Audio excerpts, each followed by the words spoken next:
most of the people, when they ask me what major I should choose, well, first of all, I want you to know that I'm not a fortune teller. And then you ask me, okay, Lin, what major I should choose? Then I will take you to the dark room and both of us sit in front of the crystal ball and then ask, crystal ball, what Sakarika's son should go, what kind of subject he should take. That is not the way it is. So what I would do is that I want to make sure that you know, I mean, it depends. My answer would be it depends. Depends on what? First of all, it depends on your capability, like what is the academic capability or your interest. Or the second thing, it depends on your the family's financial situation. Why I say that? Actually, still till today, I think the best way for us to have the good foothold in the society is that you exchange what skill set you have, and the job market exchange the money with your skill set. Okay, so if we talk about, for example, the case of Tony.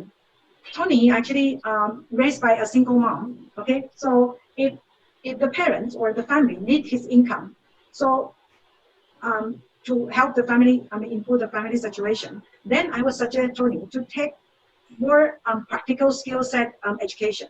That means like the CA, mechanical engineer, civil engineer, or computer engineers, computer science. This kind of subject that immediately, once you graduate, you can, very high possibility, the company can exchange your skill set with, and pay you, yeah?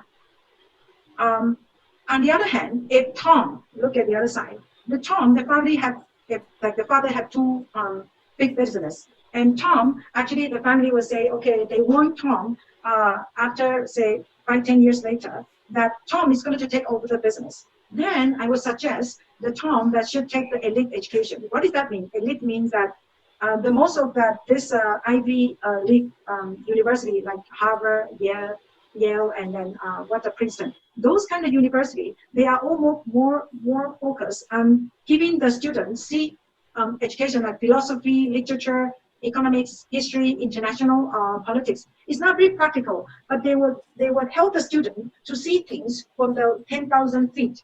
Okay, you can have the broader mind or the broader view on a different subject. So that is my set. It depends. It depends on what your family and what your interest and what your parents expect from you.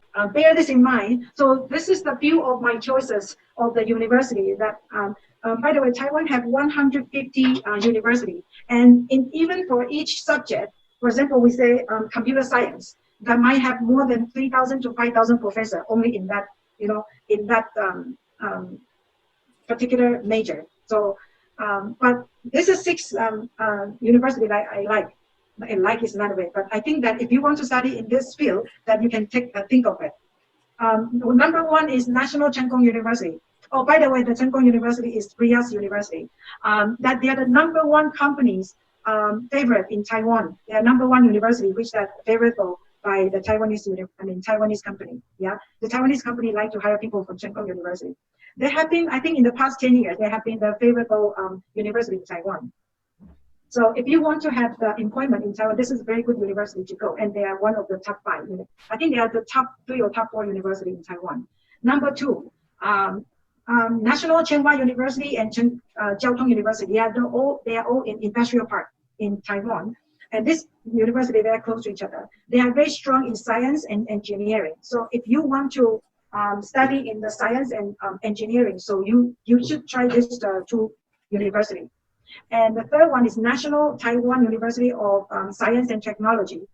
They are number 1 technical and vocational university in Taiwan. So they are more focused on practical knowledge.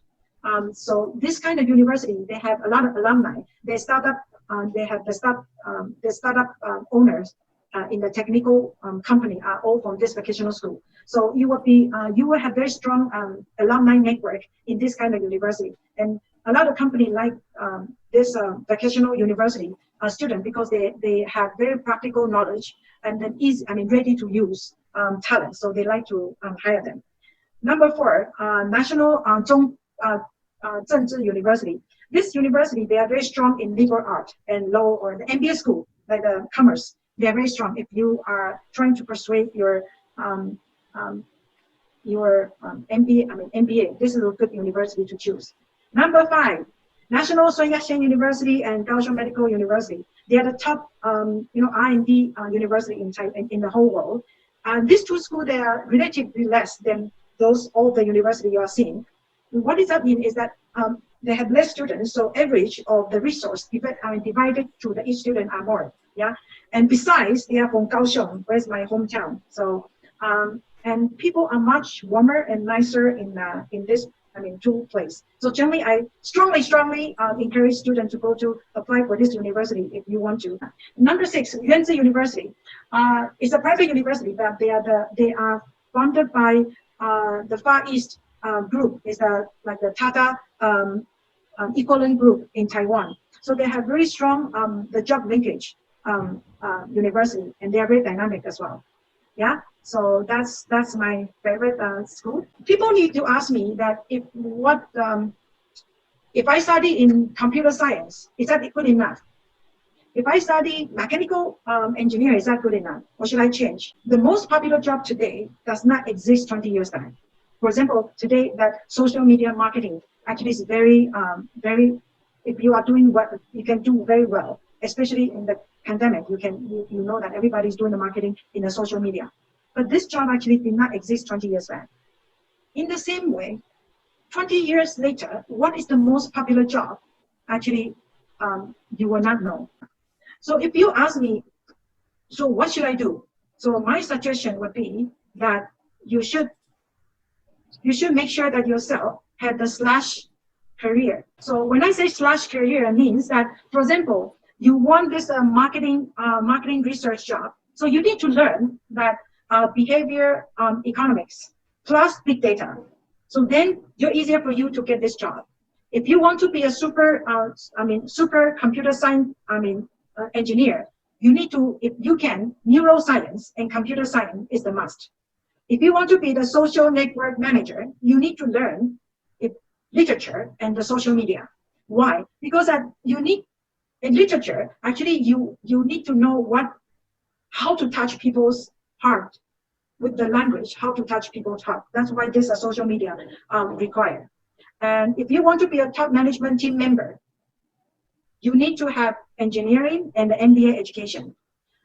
So that's why I just talked to that student. If yourself is in engineering, and there's a 2 stream that if you say that after working for 2 years, I really don't find that engineering is my passion, then I would suggest you that you should go to do the MBA. That you can see things from the different angle, and then you will be more possible that to be chosen to be the management team member. So that is a /career. So not only one stream that you might need to have the 2 legs, one more string to support, and then your career built on that. So you ask me, everything is so predictable, even for the automobile mechanical engineer, that it can be updated. Then what should I do? What should I know? What should I study for the next 20, 30 years? There's one industry which can still go well in the next 100 years. What it would be? Can you see this? Everybody see this? The chips. The chips actually still can go for at least for the next 100 years. It's not I say that, okay? I'm nobody. Actually, it's predicted by the Doctor Who. Next time I will show the full name. Doctor Who, the ex-CTO of TSMC, the largest semiconductor company in Taiwan. Actually, it's the Taiwanese company, but it's much bigger than Intel. So this company they do the foundry. They produce the chips. The Doctor Who's prediction actually is supported by the highly capable scientist in this semiconductor. And his prediction actually is supported by many semiconductor experts. So why chips?